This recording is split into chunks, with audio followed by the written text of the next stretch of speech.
밤은 깊고 로마의 공기는 젖은 돌바닥 냄새로 가득했다. 새벽을 알리는 종이 울리기도 전에 노예들은 이미 깨어 있었다. 쇠사슬이 움직일 때마다 금속이 부딪히는 소리가 골목의 침묵을 깨웠다. 한 사람의 손에는 물동이가 들려 있었고 다른 한 사람은 짐승처럼 채찍을 맞았다. 그 중에서도 에픽테토스, 이빅테토는 유난히 조용했다. 그는 언제나 주인의 명령에 순종했지만 눈빛에는 이상한 평화가 있었다. 누군가가 그를 향해 넌 왜 화를 내지 않느냐 고 물었을 때 그는 잠시 미소를 짓고 말했다. 내가 화낸다고 세상이 달라지지는 않으니까. 그가 태어날 때부터 자유는 없었다. 세상의 규칙은 단순했다. 힘 있는 자는 명령하고 약한 자는 복종한다. 그는 어릴 적부터 인간의 잔혹함을 배웠다. 명령이 곧 진리였고 고통은 일상의 일부였다. 하지만 그 모든 속에서도 그는 마음 한켠에 조용한 공간을 남겨두었다. 그곳에는 아무도 들어올 수 없었다. 어느 날 주인은 술에 취한 채 그를 불렀다. 오늘은 네가 너무 느리군. 그 말과 함께 차가운 쇠막대기가 공기를 가르며 내려왔다. 고통이 다리를 꿰뚫고 뼈가 부러지는 소리가 천천히 울렸다. 주변의 노예들은 숨을 죽였다. 누군가는 두려움에 몸을 떨었고 누군가는 눈을 감았다. 그 순간 에픽테토스는 땅바닥에 무릎을 꿇었다. 숨이 끊어질 듯했지만 그는 이상하게도 고요했다. 피가 돌 위로 떨어지며 번져나갔다. 그는 그저 조용히 말했다. 보십시오. 이제 부러졌군요. 그 한마디에 주인은 잠시 말을 잃었다. 그 눈빛에는 공포도 원망도 없었다. 대신 마치 모든 것을 이미 알고 있는 사람의 평온이 있었다. 그는 그 순간 깨달았다. 세상은 자신이 원하는 대로 돌아가지 않는다는 사실을. 하지만 세상은 자신의 마음까지는 빼앗지 못한다는 것도. 며칠 후 상처가 아물지도 않은 다리를 질질 끌며 그는 걸었다. 노예들은 그에게 속삭였다. 너는 왜 도망치지 않느냐? 그는 대답했다. 도망치는 것은 몸이지 마음이 아니다. 그의 하루는 여전히 고된 노동과 모욕으로 가득했지만 그는 마음의 방향을 바꾸기 시작했다. 사람들이 세상을 바꾸려 애쓸 때 그는 오히려 자신을 바꾸는 법을 배웠다. 그는 밤마다 불빛이 꺼진 후 혼자 벽에 기대어 생각했다. 주인의 명령, 비웃음, 굶주림, 이 모든 것은 내 것이 아니다. 하지만 나는 선택할 수 있다. 그 앞에서 어떤 생각을 품을지, 어떤 말을 할지, 어떤 마음으로 내일을 맞이할지를. 그는 세상의 중심이 자신이 아님을 받아들였다.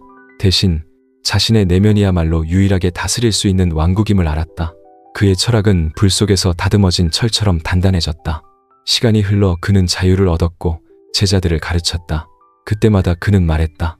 우리가 통제할 수 있는 것은 오직 우리의 생각, 의지, 행동뿐이다. 나머지는 바람과 같다. 붙잡으려 하면 흩어지고 받아들이면 지나간다. 그의 삶은 그 철학의 증거였다. 그는 세상을 지배하지 않았지만 그의 고요한 마음은 세상 그 무엇보다도 강했다. 그의 철학은 훗날 스토아에스로아라는 이름으로 불리게 되었고 그 고요한 불꽃은 제국의 황제에게까지 이어졌다. 에픽테토스의 이야기는 단순한 고통의 기록이 아니다. 그건 인간이 절망 속에서 찾은 자유의 기술이다. 쇠사슬은 그의 발을 묶었지만 그의 마음은 그 누구보다 멀리 걸었다. 스토아 철학은 그렇게 시작됐다. 통제할 수 없는 세상을 바꾸려는 욕망이 아니라 오직 통제할 수 있는 자신을 이해하려는 노력에서. 그는 우리에게 말한다. 세상을 다스리는 자가 되지 말라. 그보다 먼저 자신을 다스리는 자가 되어라. 그리고 그 말은 2000년이 지난 지금도 변하지 않았다. 지금 이 순간에도 우리는 보이지 않는 쇠사슬을 차고 살아가고 있으니까. 전쟁은 끝나지 않았다. 로마의 북쪽 변경, 차가운 안개가 산을 덮고 있었다. 황제 마르쿠스 아우렐리우스는 말 위에서 전장을 바라보았다. 전날 밤 그가 가장 믿던 장군이 화살에 맞아 죽었다. 그와 함께 수백 명의 병사들이 불길 속에서 사라졌다. 새벽의 공기는 연기와 피냄새로 무겁게 가라앉았다. 그는 천막으로 돌아와 갑옷을 벗었다. 손에 남은 피가 마르지 않았다. 책상 위에는 작은 목각 인형이 놓여 있었다. 그것은 어린 아들이 만들어준 것이었다. 전쟁이 시작되기 전 아들은 말했다. 아버지, 이건 행운의 병사예요. 항상 곁에 두세요. 그는 조용히 인형을 쥐었다. 작은 나무 조각이 손끝에서 흔들렸다. 그리고 그때 한 병사가 급히 들어왔다. 폐하, 적들이 마을을 불태우며 퇴각 중입니다. 그러나 왕자님께서 그 안에 계셨습니다. 순간 그의 시야가 흔들렸다. 세상의 모든 소리가 사라지고 바람만 남았다. 그는 말을 잃었다. 밖에서는 병사들의 함성이 들렸지만 그의 머릿속에서는 아들의 웃음소리만 메아리쳤다. 그날 밤 황제는 아무 말도 하지 않았다. 그는 전쟁터 한가운데서 홀로 불을 피우고 앉았다. 불길이 그의 얼굴을 비추었고 그림자는 천막벽에 길게 늘어졌다. 눈앞에 불꽃이 춤추듯 흔들릴 때 그는 속삭였다. 세상은 내가 원하는 대로 움직이지 않는다. 분노가 밀려왔다. 그는 검을 집어들었다. 모든 것을 파괴하고 싶었다. 그러나 그 순간 그는 눈을 감았다. 멀리서 들려오는 바람의 소리, 타는 나무의 냄새, 그 속에서 그는 한 사람을 떠올렸다. 노예 철학자 에픽테토스. 그의 가르침이 귓가에 울렸다. 당신이 통제할 수 없는 것은 당신의 것이 아니다. 그는 천천히 검을 내려놓았다. 피보다 뜨거운 것은 분노였고 분노보다 깊은 것은 슬픔이었다. 하지만 그 어떤 것도 그의 의지를 꺾을 수는 없었다. 그는 그날 밤 일기를 썼다. 그의 손은 떨렸지만 글씨는 단단했다. 나는 아들을 잃었다. 그러나 나는 나 자신을 잃지 않으리라. 세상은 내게서 많은 것을 빼앗았지만 내 마음의 방향까지는 빼앗지 못한다. 그의 눈에 눈물이 맺혔지만 얼굴은 평온했다. 그는 마지막 줄을 적었다. 진정한 승리는 세상을 정복하는 것이 아니라 나의 마음을 정복하는 것이다. 아침이 밝았다. 하늘은 여전히 회색이었고 새들은 다시 노래하기 시작했다. 그는 그날 아침 군사들에게 명령을 내렸다. 복수를 하지 마라. 그들의 불은 스스로 꺼질 것이다. 병사들은 놀랐다. 그들은 황제가 분노로 불타고 있을 거라 생각했다. 하지만 그의 얼굴에는 단 하나의 감정도 남아있지 않았다. 오직 평정과 결단. 그날 이후 마르쿠스는 매일 밤 일기를 썼다. 그의 손끝에서 흘러나온 문장은 훗날 명상록이라는 이름으로 세상에 남았다. 그의 글은 제국을 다스리기 위한 지침이 아니었다. 그것은 한 인간이 세상 속에서 스스로를 지키기 위한 기록이었다. 그는 썼다. 세상은 바다와 같고 인간의 마음은 배와 같다. 바람을 막을 수는 없지만 돛의 방향은 언제나 내가 정할 수 있다. 그는 그렇게 자신 안의 바다를 다스리는 법을 배웠다. 황제의 전쟁은 끝나지 않았지만 그의 마음속 폭풍은 잠잠해졌다. 그날 새벽 황제의 전쟁터는 다시 조용해졌다. 불길은 꺼졌지만 연기는 아직 공기를 맴돌았다. 마르쿠스 아우렐리우스는 아들의 목각 인형을 손에 쥔 채 말없이 걸었다. 그는 아직 제국의 황제였지만 그 순간만큼은 한 명의 아버지, 한 명의 인간이었다. 그의 눈동자에는 전쟁보다 깊은 무언가가 비쳤다이에 그는 깨달았다. 인생의 모든 고통은 결국 통제할 수 없는 것을 통제하려는 욕망에서 시작된다는 것을. 그 욕망이 분노를 만들고 두려움을 낳고 끝내 인간을 쇠사슬처럼 묶는다. 그러나 에픽테토스가 그랬듯 그 쇠사슬은 언제나 내 안에서 끊을 수 있다. 시간은 흘러 제국은 사라졌지만 그들의 가르침은 남았다. 그리고 2000년이 지난 지금 우리는 또 다른 전쟁터에 서 있다. 총과 칼은 사라졌지만 불안과 비교와 정보가 우리의 무기이자 적이 되었다. 우리는 SNS의 숫자에 흔들리고 타인의 시선에 지배당하며 내일의 불확실성에 매일 전쟁을 치른다. 그러나 스토아의 철학은 조용히 우리에게 속삭인다. 세상을 바꾸려 하지 말라. 대신 당신이 세상을 어떻게 보는지를 바꾸라. 당신이 화를 낼 때 그 화는 세상을 바꾸지 않는다. 당신이 걱정할 때 그 걱정은 미래를 지키지 못한다. 하지만 당신이 한숨을 고르고 지금 이 순간 자신을 다스릴 때 세상은 조금 달라진다. 그 작은 평정이 당신의 세상을 바꾼다. 우리는 모두 자기 안의 제국을 다스리는 군주다. 누구는 자존심의 제국을, 누구는 공포의 제국을 다스린다. 그 왕국은 보이지 않지만 그곳에서 모든 운명이 시작된다. 마르쿠스가 그랬듯 우리는 결국 자신의 마음 안에서 전쟁을 끝내야 한다. 그리고 그때 비로소 세상은 고요해진다. 비가 그친 후의 공기처럼, 밤을 지나 찾은 새벽처럼. 그 고요는 도피가 아니다. 그것은 세상과 나 사이의 균형, 폭풍 한가운데서도 흔들리지 않는 자기 통제의 힘이다. 오늘 하루가 불안할 때 기억하라.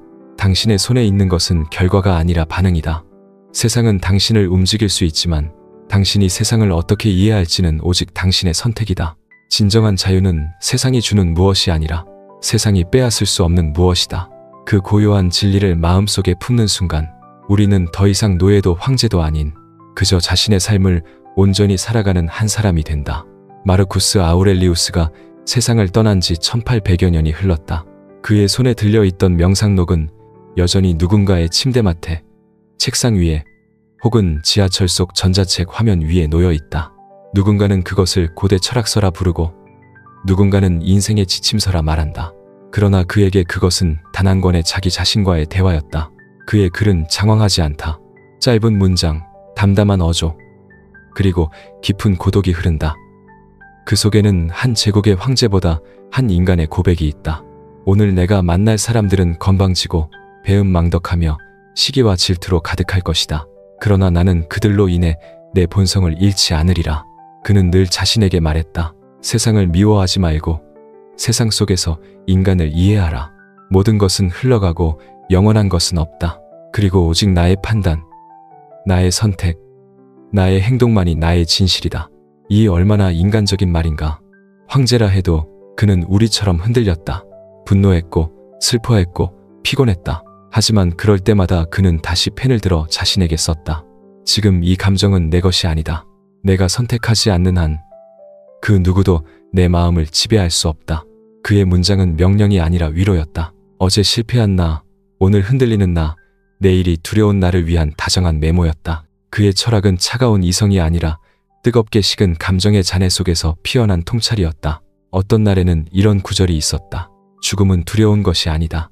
그저 자연의 한 과정일 뿐이다. 모든 것이 시작되었다면 언젠가 끝나야 한다.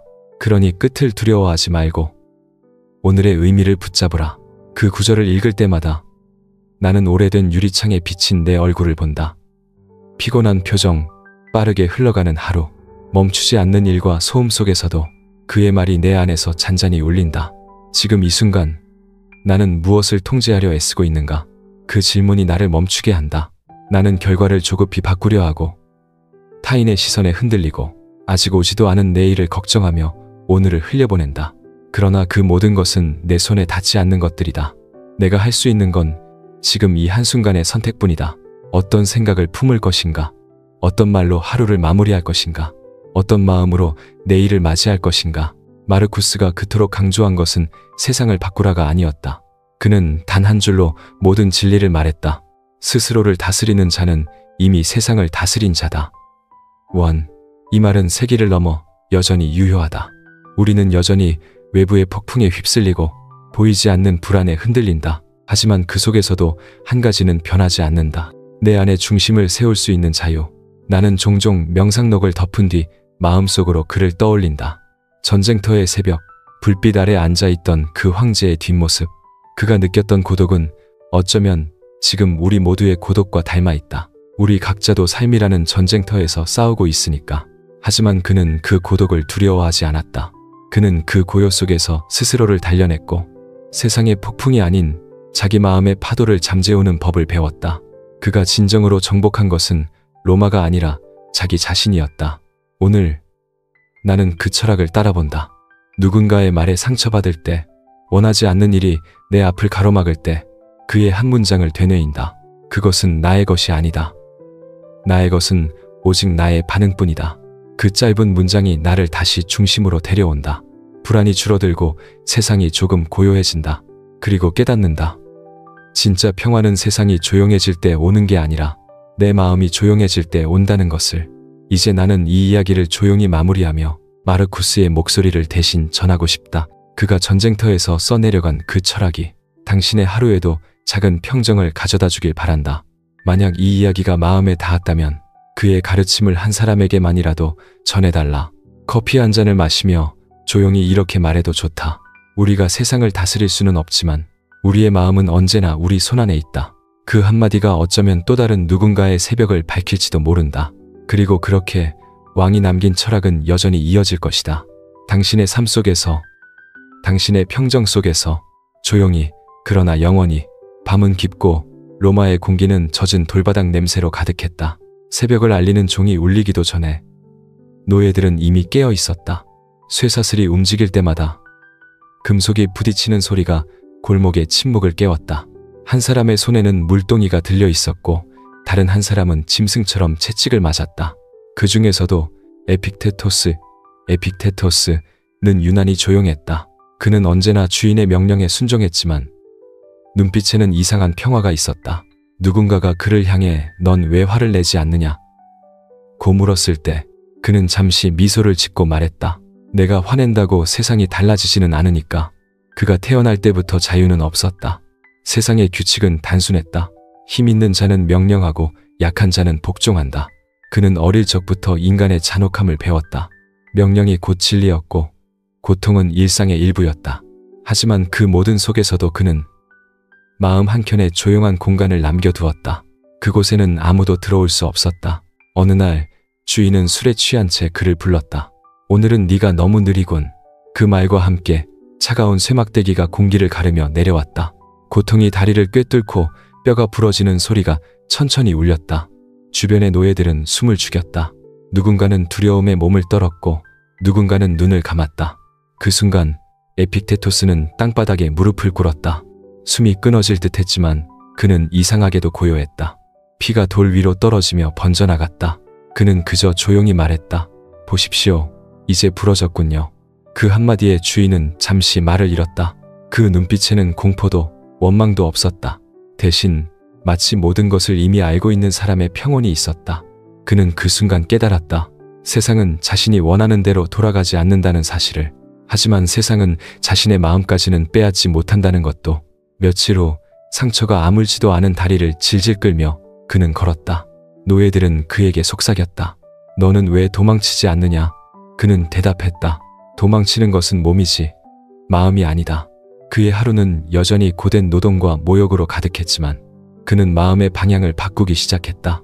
사람들이 세상을 바꾸려 애쓸 때 그는 오히려 자신을 바꾸는 법을 배웠다. 그는 밤마다 불빛이 꺼진 후 혼자 벽에 기대어 생각했다. 주인의 명령, 비웃음, 굶주림, 이 모든 것은 내 것이 아니다. 하지만 나는 선택할 수 있다. 그 앞에서 어떤 생각을 품을지, 어떤 말을 할지, 어떤 마음으로 내일을 맞이할지를. 그는 세상의 중심이 자신이 아님을 받아들였다. 대신 자신의 내면이야말로 유일하게 다스릴 수 있는 왕국임을 알았다.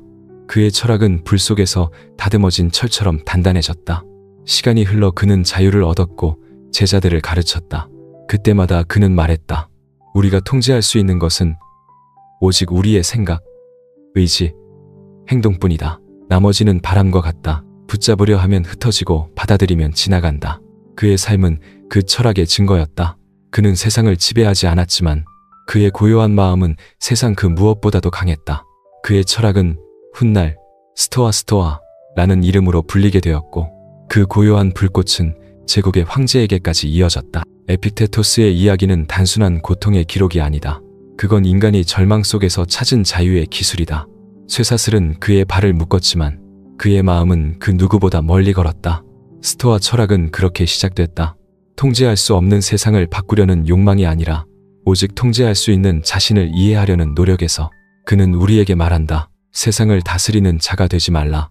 그보다 먼저 자신을 다스리는 자가 되어라. 그리고 그 말은 2000년이 지난 지금도 변하지 않았다. 지금 이 순간에도 우리는 보이지 않는 쇠사슬을 차고 살아가고 있으니까. 전쟁은 끝나지 않았다. 로마의 북쪽 변경, 차가운 안개가 산을 덮고 있었다. 황제 마르쿠스 아우렐리우스는 말 위에서 전장을 바라보았다. 전날 밤 그가 가장 믿던 장군이 화살에 맞아 죽었다. 그와 함께 수백 명의 병사들이 불길 속에서 사라졌다. 새벽의 공기는 연기와 피냄새로 무겁게 가라앉았다. 그는 천막으로 돌아와 갑옷을 벗었다. 손에 남은 피가 마르지 않았다. 책상 위에는 작은 목각 인형이 놓여 있었다. 그것은 어린 아들이 만들어준 것이었다. 전쟁이 시작되기 전 아들은 말했다. 아버지, 이건 행운의 병사예요. 항상 곁에 두세요. 그는 조용히 인형을 쥐었다. 작은 나무 조각이 손끝에서 흔들렸다. 그리고 그때 한 병사가 급히 들어왔다. 폐하, 적들이 마을을 불태우며 퇴각 중입니다. 그러나 왕자님께서 그 안에 계셨습니다. 순간 그의 시야가 흔들렸다. 세상의 모든 소리가 사라지고 바람만 남았다. 그는 말을 잃었다. 밖에서는 병사들의 함성이 들렸지만 그의 머릿속에서는 아들의 웃음소리만 메아리쳤다. 그날 밤 황제는 아무 말도 하지 않았다. 그는 전쟁터 한가운데서 홀로 불을 피우고 앉았다. 불길이 그의 얼굴을 비추었고 그림자는 천막벽에 길게 늘어졌다. 눈앞에 불꽃이 춤추듯 흔들릴 때 그는 속삭였다. 세상은 내가 원하는 대로 움직이지 않는다. 분노가 밀려왔다. 그는 검을 집어들었다. 모든 것을 파괴하고 싶었다. 그러나 그 순간 그는 눈을 감았다. 멀리서 들려오는 바람의 소리, 타는 나무의 냄새, 그 속에서 그는 한 사람을 떠올렸다. 노예 철학자 에픽테토스. 그의 가르침이 귓가에 울렸다. 당신이 통제할 수 없는 것은 당신의 것이 아니다. 그는 천천히 검을 내려놓았다. 피보다 뜨거운 것은 분노였고 분노보다 깊은 것은 슬픔이었다. 하지만 그 어떤 것도 그의 의지를 꺾을 수는 없었다. 그는 그날 밤 일기를 썼다. 그의 손은 떨렸지만 글씨는 단단했다. 나는 아들을 잃었다. 그러나 나는 나 자신을 잃지 않으리라. 세상은 내게서 많은 것을 빼앗았지만 내 마음의 방향까지는 빼앗지 못한다. 그의 눈에 눈물이 맺혔지만 얼굴은 평온했다. 그는 마지막 줄을 적었다. 진정한 승리는 세상을 정복하는 것이 아니라 나의 마음을 정복하는 것이다. 아침이 밝았다. 하늘은 여전히 회색이었고 새들은 다시 노래하기 시작했다. 그는 그날 아침 군사들에게 명령을 내렸다. 복수를 하지 마라. 그들의 불은 스스로 꺼질 것이다. 병사들은 놀랐다. 그들은 황제가 분노로 불타고 있을 거라 생각했다. 하지만 그의 얼굴에는 단 하나의 감정도 남아있지 않았다. 오직 평정과 결단. 그날 이후 마르쿠스는 매일 밤일기를 썼다. 그의 손끝에서 흘러나온 문장은 훗날 명상록이라는 이름으로 세상에 남았다. 그의 글은 제국을 다스리기 위한 지침이 아니었다. 그것은 한 인간이 세상 속에서 스스로를 지키기 위한 기록이었다. 그는 썼다. 세상은 바다와 같고 인간의 마음은 배와 같다. 바람을 막을 수는 없지만 도체 방향은 언제나 내가 정할 수 있다. 그는 그렇게 자신 안의 바다를 다스리는 법을 배웠다. 황제의 전쟁은 끝나지 않았지만 그의 마음속 폭풍은 잠잠해졌다. 그날 새벽 황제의 전쟁터는 다시 조용해졌다. 불길은 꺼졌지만 연기는 아직 공기를 맴돌았다. 마르쿠스 아우렐리우스는 아들의 목각 인형을 손에 쥔 채 말없이 걸었다. 그는 아직 제국의 황제였지만 그 순간만큼은 한 명의 아버지, 한 명의 인간이었다. 그의 눈동자에는 전쟁보다 깊은 무언가가 비쳤다. 이에 그는 깨달았다. 인생의 모든 고통은 결국 통제할 수 없는 것을 통제하려는 욕망에서 시작된다는 것을. 그 욕망이 분노를 만들고 두려움을 낳고 끝내 인간을 쇠사슬처럼 묶는다. 그러나 에픽테토스가 그랬듯 그 쇠사슬은 언제나 내 안에서 끊을 수 있다. 시간은 흘러 제국은 사라졌지만 그들의 가르침은 남았다. 그리고 2000년이 지난 지금 우리는 또 다른 전쟁터에 서 있다. 총과 칼은 사라졌지만 불안과 비교와 정보가 우리의 무기이자 적이 되었다. 우리는 SNS의 숫자에 흔들리고 타인의 시선에 지배당하며 내일의 불확실성에 매일 전쟁을 치른다. 그러나 스토아의 철학은 조용히 우리에게 속삭인다. 세상을 바꾸려 하지 말라. 대신 당신이 세상을 어떻게 보는지를 바꾸라. 당신이 화를 낼 때 그 화는 세상을 바꾸지 않는다. 당신이 걱정할 때 그 걱정은 미래를 지키지 못한다. 하지만 당신이 한숨을 고르고 지금 이 순간 자신을 다스릴 때 세상은 조금 달라진다. 그 작은 평정이 당신의 세상을 바꾼다. 우리는 모두 자기 안의 제국을 다스리는 군주다. 누구는 자존심의 제국을, 누구는 공포의 제국을 다스린다. 그 왕국은 보이지 않지만 그곳에서 모든 운명이 시작된다. 마르쿠스가 그랬듯 우리는 결국 자신의 마음 안에서 전쟁을 끝내야 한다. 그리고 그때 비로소 세상은 고요해진다. 비가 그친 후의 공기처럼, 밤을 지나 찾은 새벽처럼. 그 고요는 도피가 아니다. 그것은 세상과 나 사이의 균형, 폭풍 한가운데서도 흔들리지 않는 자기 통제의 힘이다. 오늘 하루가 불안할 때 기억하라. 당신의 손에 있는 것은 결과가 아니라 반응이다. 세상은 당신을 움직일 수 있지만 당신이 세상을 어떻게 이해할지는 오직 당신의 선택이다. 진정한 자유는 세상이 주는 무엇이 아니라 세상이 빼앗을 수 없는 무엇이다. 그 고요한 진리를 마음속에 품는 순간 우리는 더 이상 노예도 황제도 아닌 그저 자신의 삶을 온전히 살아가는 한 사람이 된다. 마르쿠스 아우렐리우스가 세상을 떠난 지 1800여 년이 흘렀다. 그의 손에 들려있던 명상록은 여전히 누군가의 침대맡에, 책상 위에 혹은 지하철 속 전자책 화면 위에 놓여 있다. 누군가는 그것을 고대 철학서라 부르고 누군가는 인생의 지침서라 말한다. 그러나 그에게 그것은 단 한 권의 자기 자신과의 대화였다. 그의 글은 장황하지 않다. 짧은 문장, 담담한 어조, 그리고 깊은 고독이 흐른다. 그 속에는 한 제국의 황제보다 한 인간의 고백이 있다. 오늘 내가 만날 사람들은 건방지고 배은망덕하며 시기와 질투로 가득할 것이다. 그러나 나는 그들로 인해 내 본성을 잃지 않으리라. 그는 늘 자신에게 말했다. 세상을 미워하지 말고 세상 속에서 인간을 이해하라. 모든 것은 흘러가고 영원한 것은 없다. 그리고 오직 나의 판단, 나의 선택, 나의 행동만이 나의 진실이다. 이 얼마나 인간적인 말인가. 황제라 해도 그는 우리처럼 흔들렸다. 분노했고 슬퍼했고 피곤했다. 하지만 그럴 때마다 그는 다시 펜을 들어 자신에게 썼다. 지금 이 감정은 내 것이 아니다. 내가 선택하지 않는 한 그 누구도 내 마음을 지배할 수 없다. 그의 문장은 명령이 아니라 위로였다. 어제 실패한 나, 오늘 흔들리는 나, 내일이 두려운 나를 위한 다정한 메모였다. 그의 철학은 차가운 이성이 아니라 뜨겁게 식은 감정의 잔해 속에서 피어난 통찰이었다. 어떤 날에는 이런 구절이 있었다. 죽음은 두려운 것이 아니다. 그저 자연의 한 과정일 뿐이다. 모든 것이 시작되었다면 언젠가 끝나야 한다. 그러니 끝을 두려워하지 말고 오늘의 의미를 붙잡으라. 그 구절을 읽을 때마다 나는 오래된 유리창에 비친 내 얼굴을 본다. 피곤한 표정, 빠르게 흘러가는 하루, 멈추지 않는 일과 소음 속에서도 그의 말이 내 안에서 잔잔히 울린다.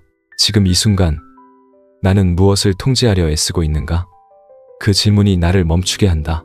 나는 결과를 조급히 바꾸려 하고 타인의 시선에 흔들리고 아직 오지도 않은 내일을 걱정하며 오늘을 흘려보낸다. 그러나 그 모든 것은 내 손에 닿지 않는 것들이다. 내가 할 수 있는 건 지금 이 한순간의 선택뿐이다.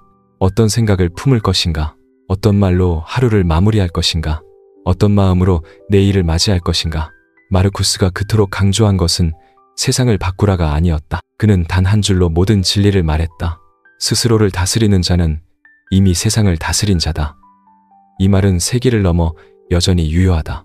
우리는 여전히 외부의 폭풍에 휩쓸리고 보이지 않는 불안에 흔들린다. 하지만 그 속에서도 한 가지는 변하지 않는다. 내 안에 중심을 세울 수 있는 자유. 나는 종종 명상록을 덮은 뒤 마음속으로 그를 떠올린다. 전쟁터의 새벽, 불빛 아래 앉아있던 그 황제의 뒷모습. 그가 느꼈던 고독은 어쩌면 지금 우리 모두의 고독과 닮아있다. 우리 각자도 삶이라는 전쟁터에서 싸우고 있으니까. 하지만 그는 그 고독을 두려워하지 않았다. 그는 그 고요 속에서 스스로를 단련했고 세상의 폭풍이 아닌 자기 마음의 파도를 잠재우는 법을 배웠다. 그가 진정으로 정복한 것은 로마가 아니라 자기 자신이었다. 오늘 나는 그 철학을 따라본다. 누군가의 말에 상처받을 때, 원하지 않는 일이 내 앞을 가로막을 때 그의 한 문장을 되뇌인다. 그것은 나의 것이 아니다. 나의 것은 오직 나의 반응뿐이다. 그 짧은 문장이 나를 다시 중심으로 데려온다. 불안이 줄어들고 세상이 조금 고요해진다. 그리고 깨닫는다. 진짜 평화는 세상이 조용해질 때 오는 게 아니라 내 마음이 조용해질 때 온다는 것을. 이제 나는 이 이야기를 조용히 마무리하며 마르쿠스의 목소리를 대신 전하고 싶다. 그가 전쟁터에서 써내려간 그 철학이 당신의 하루에도 작은 평정을 가져다 주길 바란다. 만약 이 이야기가 마음에 닿았다면 그의 가르침을 한 사람에게만이라도 전해달라. 커피 한 잔을 마시며 조용히 이렇게 말해도 좋다. 우리가 세상을 다스릴 수는 없지만 우리의 마음은 언제나 우리 손안에 있다. 그 한마디가 어쩌면 또 다른 누군가의 새벽을 밝힐지도 모른다. 그리고 그렇게 왕이 남긴 철학은 여전히 이어질 것이다. 당신의 삶 속에서, 당신의 평정 속에서 조용히, 그러나 영원히.